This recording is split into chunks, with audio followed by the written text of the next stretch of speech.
gudoomiyaha gobolka Banaadir ahna duqa magaalada Muqdisho mudane Cumar Maxamed Cumar Filish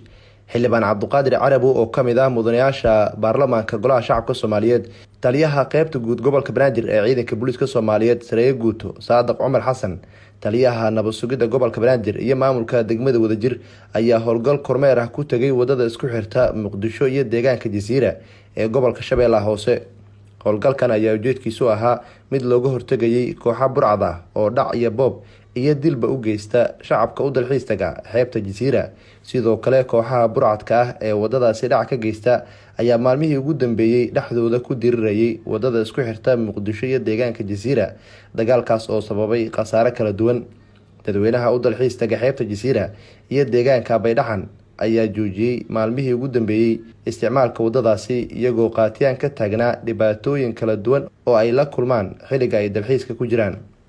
duqa magaalada Muqdisho mudane Cumar Maxamed Cumar Filish ayaa tilmaamay inaan loo dulqaadan doonin in qof muwaadin Soomaaliyeed ah wadadaasi lagu dhibaateeyo isla markaana si sharci darro ah shacabka korkooda lagu dagaalamo. mas-uuliyiinta iyo saraakiisha ciidanka amniga ayaa qayb u kormeeray goobaha fariisimaha u ahaa kooxaha burcadka ah iyadoo la qorsheeyay ciidamo gaar ah oo ka tirsan booliiska kuwaas oo ka howlgali doona wadada isku xirta magaalada Muqdisho iyo deegaanka Jasiira si shacabka Soomaaliyeed ee ku nool magaalada Muqdisho ee u dalxiis tagaya xeebta Jasiira iyo xeebta Baydhaxan ay si nabadgelyo ah u isticmaalaan wadadaasi.